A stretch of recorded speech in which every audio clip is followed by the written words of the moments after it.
말씀 주심을 감사드리오며 예수님 이름 받도록 축복하며 기도하옵나이다. 아멘.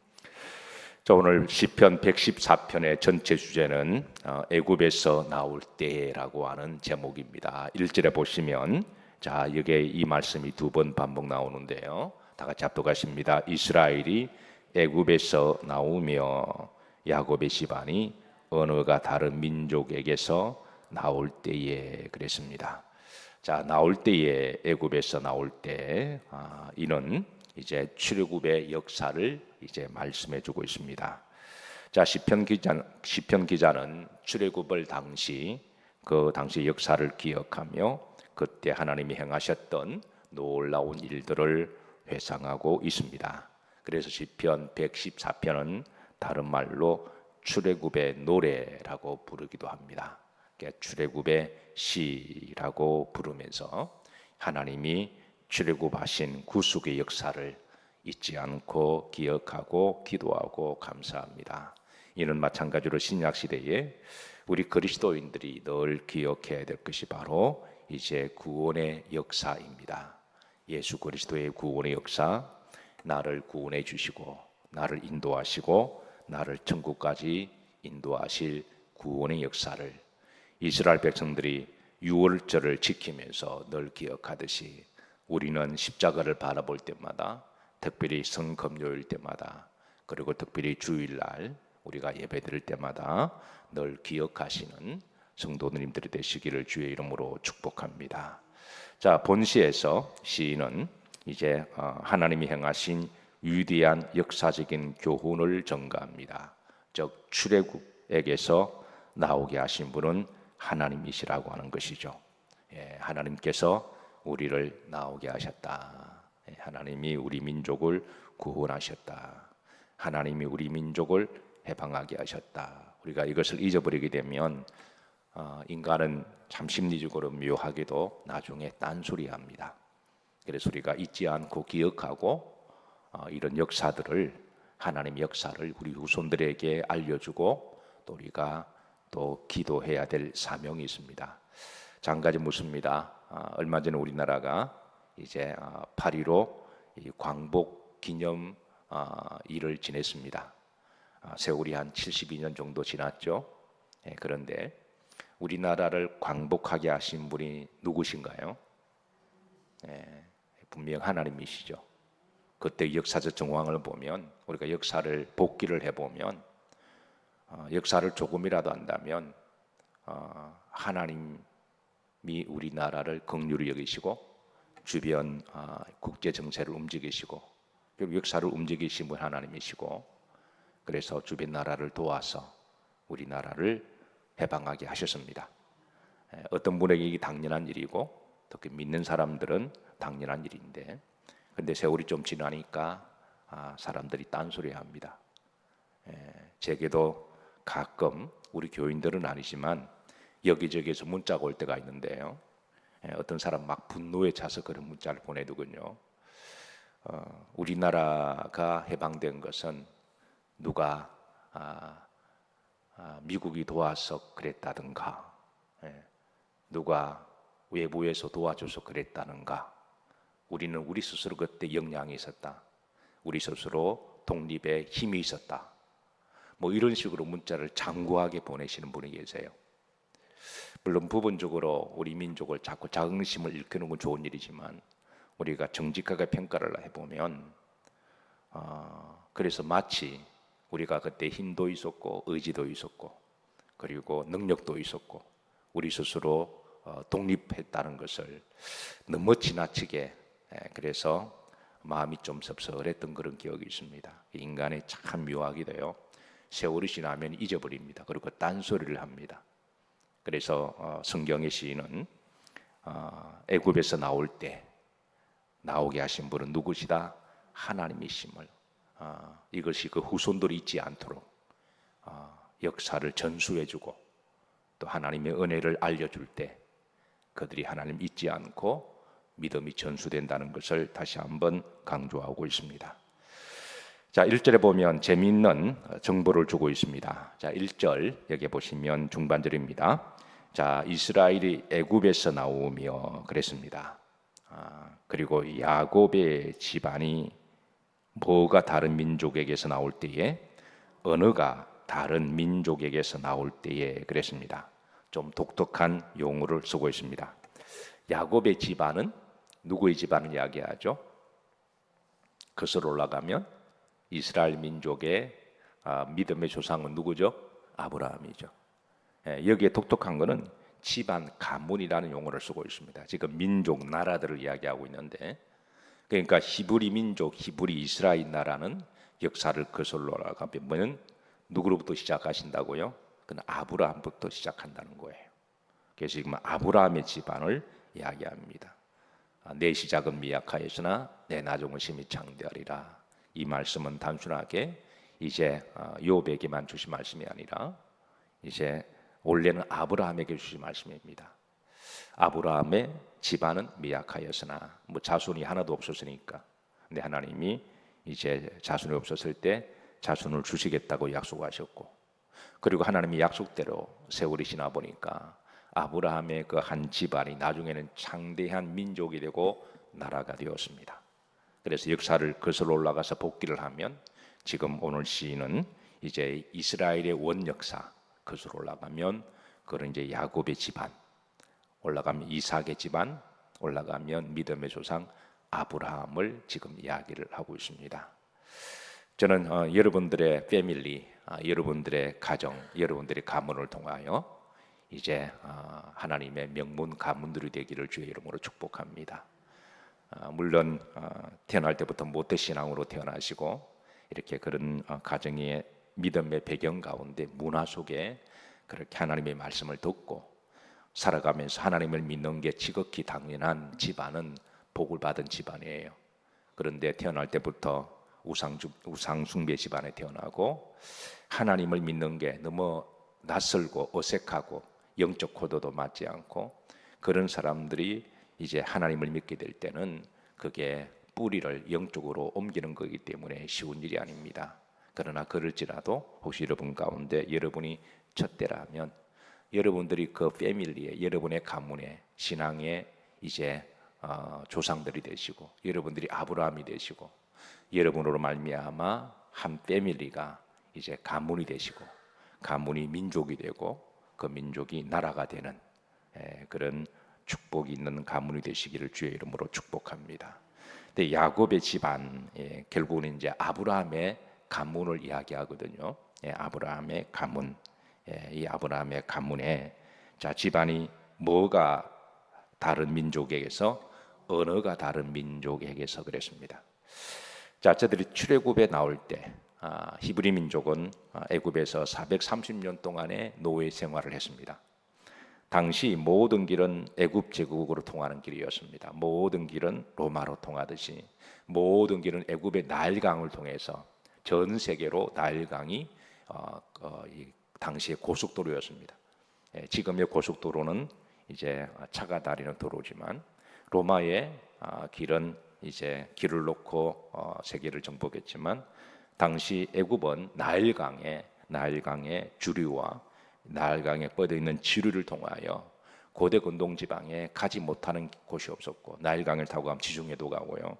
그 밑으로 쭉 내려가면 홍해를 건너서 그 밑에 바다까지 내려가고 그 주류가 그 주변에 4-50개 되는 나라와 다 연결되어 있기 때문에 그 역사의 고정의 자료를 따르면 우리가 지금의 지도를 보면 애굽의 나일강밖에 없지만 옛날에는 그 나일강의 주류가 애굽 전체에 다 퍼져나가 있다는 거예요. 한때 우리나라의 이명박 대통령이 들었을 때에 우리나라 강이 많아서 강만 잘 또 좀 파고 좀 넓히면 이제 얼마든지 배를 통해서 우리나라의 수상 도로를 만들 수 있다고 하는 어떤 그런 아이디어를 가지고 시도했지만 잘 안 됐죠. 어쨌든 애굽은 그런 나라였습니다.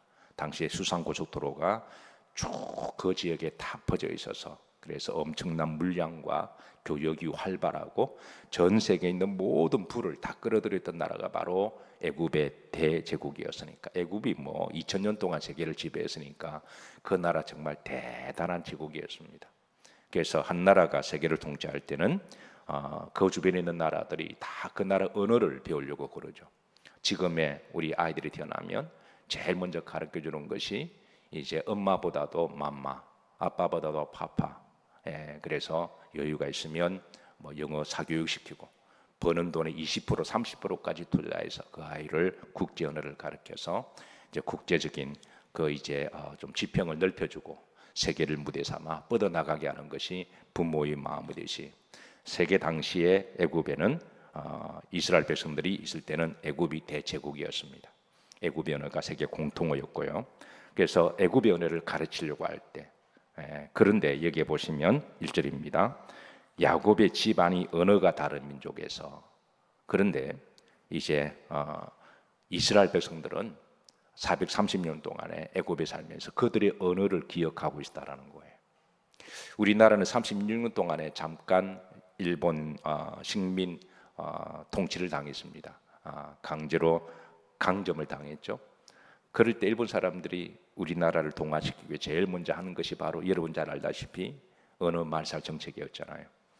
언어를 조선의 언어를 쓰지 못하게 했고 일본 언어를 강요하고 이름도 일본 말로 다 바꿔버리고 그리고 글도 학교에서 조선 말을 쓰지 못하게 하고 일본 말을 가르쳐 주어서 그래서 36년 동안에 통치하면서 많은 사람들이 우리나라 말을 잃어버렸습니다. 만약에 해방되지 않았더라면 아마 우리나라 말, 이 좋은 말을 다 잊어버렸을 거예요. 근데 히브리 민족은 430년을 살면서 저들이 언어를 기억했습니다. 이거는 놀라운 일인데요. 언어가 왜 중요하냐? 우리가 사실 언어는 그 민족의 정체성을 담고 있죠. 언어는 그 민족의 정신, 사고, 문화를 담고 있습니다. 언어는 때를 따라 참 묘한 특징과 역사를 담고 있는데요. 대표적으로 우리나라만이 가지고 있는 언어의 특성이 있습니다. 그래서 영어를 아무리 잘해도 우리나라 말을 영어로 번역할 때 한계가 있습니다. 또 우리나라 말을 아무리 잘해도 영어를 셰익스피어 문학 작품을 우리나라식으로 번역하면 이상한 말이 되어버리고 시적인 감각도 없죠. 그건 그 나라만이 가지고 있는 언어의 특성 때문에 그런데요. 그래서 우리나라 말 중에 재미있는 말이 있습니다. 여러분 잘 아는 곰삭다라는 말이 있죠. 우리가 흔히 곰삭다라는 말을 잘 쓰십니다. 근데 이 곰삭다라는 말이 어떤 명사를 수식한 형용사에 따라 이게 또 뜻이 완전히 또 달라져요. 예컨대 여러분 젓갈을 말할 때 곰삭다 그러면 좋은 젓갈인가요? 나쁜 젓갈인가요? 그건 좋은 젓갈이죠. 일단 젓갈을 사려고 할 때 곰삭다 그러면 일단 가격도 올라갑니다. 그리고 맛도 풍미가 있고 그 깊은 맛이 있어서 그래서 곰삭다라는 말은 이제 곰삭다 그 뒤에 명사가 젓갈이 나오면 그거는 좋은 젓갈이죠. 그리고 된장, 뭐 고추장, 간장 이것도 곰삭다 그러면은 좋은 거예요, 나쁜 거예요? 그건 좋은 거죠. 그런데 이 곰삭다는 말을 옷을 보고 곰삭다 그러면 그 옷은 좋은 옷입니까? 나쁜 옷인가요? 그거는 입기 힘든 옷인 거죠. 낡고 곰팡이가 있어서 그걸 입기가 왠지 깨름직한 그거는 안 좋은 말이죠. 그런데 이 곰삭다라는 말을 사람이 얼굴을 보고 곰삭 같다 그러면 그거는 그런 욕하는 겁니다. 얼굴이 좀 곰삭 같네요. 새벽부터 곰삭 같습니다. 그러면 이 언어라고 하는 게 참 묘한 게 있습니다. 똑같은 말인데 뭘 수식하느냐의 형용사에 따라서 또 명사에 따라 그 의미가 완전히 달라지기 때문에 그래서 그 언어만이 가지고 있는 민족의 정체성이 있죠. 그런데 여러분 언어 중에 영성을 담는 언어가 있습니다. 이 세상이 말로 표현할 수 없는 그 언어가 어떤 언어일까요? 바로 히브리 언어입니다. 그렇다고 히브리 언어가 최고로 좋다라는 말은 아니에요. 문법적으로 최고로 좋은 언어는 우리 대한 한글이죠. 자음과 모음이 딱 만나면 글자를 만들어내는 언어는 세계 어느 민족을 보더라도 그런 언어는 딱 두 종류밖에 없습니다. 영어와 한글이죠. 영어도 알파벳이 자음과 모음이 딱 만나면 단어가 생기잖아요. 자동적으로 뭐 만들지 않아도 단어가 딱 나옵니다. 우리 한글도 자음 모음 딱 만나면 단어가 만들어지잖아요. 세상에 이렇게 과학적 언어가 없습니다. 정말 세종대왕 대단한 분인데요. 근데 히브리 언어를 문법적으로 보면은 이게 원래는 이게 모음이 없는 단어입니다. 문법적으로는 완벽한 단어라고 말할 수가 없어요. 그래서 이 모음이 없기 때문에 단어는 자음과 모음이 합해야 발음이 되는 거잖아요. 그렇죠? 그래서 모음이 없습니다. 지금 히브리 쓰는 모음은요, BC 10세기경에 그때 히브리 학자들이 붙였던 모음들이에요. 그러면 히브리 언어는 모음이 없으니까 어떻게 돼야 되는 거죠? 그거는 말을 구전을 통해서 전수받아야 됩니다. 그래서 믿음은 들음에서 난다는 말이 여기 나오는 거예요. 히브리 언어는 절대 독하게 안 됩니다. 왜? 모음이 없는데. 자음만 가지고 그걸 못 읽잖아요. 모음이 아, 어, 에, 이, 오에 따라 발음이 다 다릅니다. 그래서 하나님이 이제 아브라함에게 하나님의 말씀을 주셨어요. 그 아브라함은 이삭에게 하나님 말씀을 어떻게 가르쳤느냐?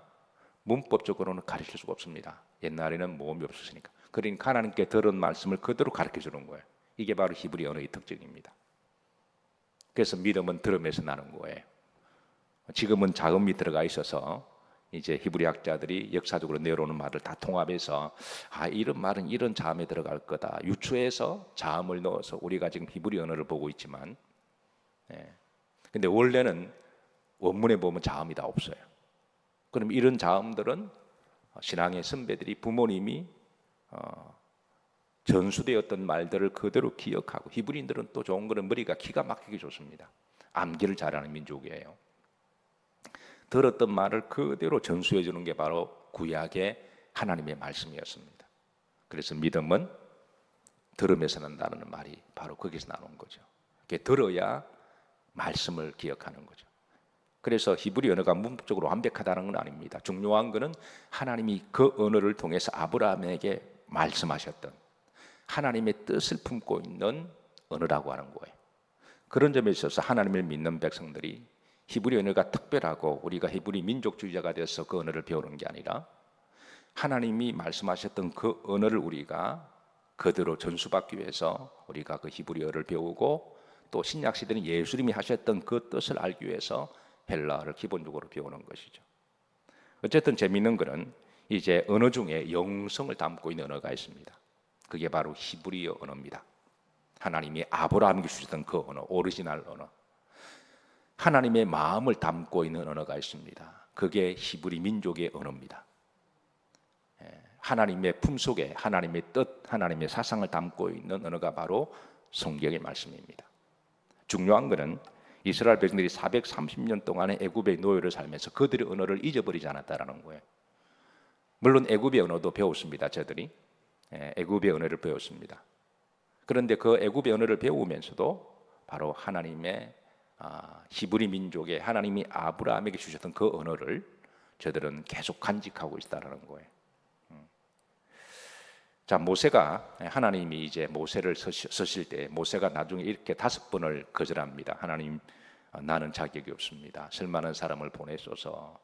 그러다가 모세가 거절하는 중에 하나가 나는 입이 뻣뻣하고 혀가 둔하나이다 라고 거절을 해요. 그럴 때 하나님은 내 동생, 내 형 아론이 있지 않냐. 그래서 아론을 붙여줍니다. 근데 모세가 입이 뻣뻣하고 혀가 둔하다고 하는 것은 그게 모세가 말을 못한다는 뜻은 아니죠. 사도행전 보면 모세는 말에 능한 자라 그랬거든요. 그 모세는 애굽의 왕자로 태어났기 때문에 애굽의 최고의 교육을 다 받은 사람입니다. 당시 애굽은 이제 왕자들이나 귀족들에게 1:1 레슨을 시켰기 때문에 애굽의 수사학, 애굽의 정치, 애굽의 문화, 애굽의 역사 이런 것들을 이렇게 1:1로 서성을 붙여줬기 때문에 모세는 아주 유식한 사람인데, 그런데 왜 모세가 나는 혀가 둔하고 입이 뻣뻣하다고 말했을까요? 그건 바로 모세는 히브리 말을 할 줄 몰랐다는 뜻입니다. 왜냐하면 모세는 애굽의 왕중에서 애굽화되어 살았거든요. 그게 나중에 하나님이 필요하셔서 애굽을 모세를 좀 쓰려고 그럴 때에 모세는 스스로 한계가, 민족을 이끌어내려면 히브리 말을 잘할 줄 알아야 되잖아요. 그 히브리의 그 노예 공동체 속에서 함께 부대껴 살아가면서 히브리 사람들과 소통할 수, 히브리 언어를 할 줄 알아야 되는데 모세는 그걸 못했습니다. 왜? 배우지 않았고 관심도 없었으니까. 자기는 애굽의 왕자라고 생각했고 자기는 애굽 시민이라고 생각했고, 그런데 이제 애굽의 지도자가 되라 그러니까 하나님께 그렇게 나는 혀가 뻣뻣하고 입이 둔한 자나이다. 히브리 말 할 줄 모른다는 거예요. 왜냐하면 그거는 들어야 전수되는 말인데, 그때 하나님이 내 형 아론이 있지 않냐, 아론을 붙여주어서 통역하게 해서 이스라엘 민족을 끌고 나오는 그런 일을 하게 하시는데요. 어쨌든 애굽이 통치할 때에 이제 히브리인들은 그 하나님 주신 언어를 그들은 잘 기억하고 전수되었다라는 거예요. 왜 그 언어가 완벽하고 최고라는 말이 아니라 하나님의 마음을, 하나님의 뜻을 담고 있는 영적인 언어이기 때문에 그렇습니다. 자, 이런 점에 있어서 우리가 잊지 말아야 할 언어가 있습니다. 우리가 한 시대를 살아가면서 우리도 대한민국의 이제 훈민정음을 한글을 쓰고 있습니다. 또 뭐 외국말을 쓸 수도 있기도 하죠. 그런데 우리가 세상에 살아가면서 이런 인간의 소통의 언어가 필요합니다. 그런데 우리가 또 잊지 말아야 할 언어가 있습니다. 그 언어가 바로 뭘까요? 하나님의 언어, 성경의 언어입니다. 하나님의 영을 담고 있는, 하나님의 뜻을 담고 있는, 오직 하나님과 소통할 수 있는 하나님의 언어는 세상의 언어와 다릅니다. 성경의 언어가 담고 있는 문화는 세상이 담고 있는 문화와 다릅니다. 성경이 가지고 있는 사상, 언어 속에는 사상이 있고 그 생각이 있고 철학이 있잖아요. 그래서 성경이 가지고 있는 언어, 세상의 언어 방식과 다릅니다. 그래서 우리 그리스도인들은 이제 성경 언어를 잘 기억하고 간직하고 그 언어를 사용하고 그 언어로 하나님과 교통해야 됩니다. 디모데후서 3장 10절을 보시면 성경은 어떤 책인지 간단하게 알려주는데요. 자, 여기 보시면 모든 성경은 하나님의 뭐로 된 것이다. 감독, 하나님의 영으로. 성경은 하나님의 영을 담고 있는 언어다. 우리가 이 세상을 살면서 성경의 언어를 잊어버리면 안 됩니다. 그리고 교훈을 담고 있고, 그리고 책망을 때로는 우리가 잘못했을 때는 우리에게 회개의 영을 주시사 회개하게 하시고, 그리고 바르게 의로 교육하기에 유익하고, 17절에 보시면 하나님의 사람으로 뭐하게 하며 온전하게 하며 모든 선한 일을 행할 능력을 갖추게 하는 것, 이게 바로 성경이 담고 있는 하나님의 정신이고 하나님의 마음이고 하나님의 언어입니다. 우리 그리스도인들은 성경 언어를 배워야 되고 성경의 말을 잘 써야 됩니다. 이 언어를 우리가 잊지 않고 기억하고 있을 때 나중에 여러분, 성경은 하나님의 감동으로 된 거잖아요. 하나님의 영을 담고 있기 때문에 우리가 이 성경을 여러분 평소에 좀 많이 묵상하시고 많이 암송하시고 늘 기억하셔서 영적으로 하나님과 교통이 되고, 그리고 결국은 우리가 천국 가면 우리가 하나님과 소통해야 되잖아요. 성령 안에서. 그래서 그 영적 교통을 통해서 또 주의 음성도 잘 들으시고 하나님의 말씀을 통해 위로도 받으시고 또 새 힘도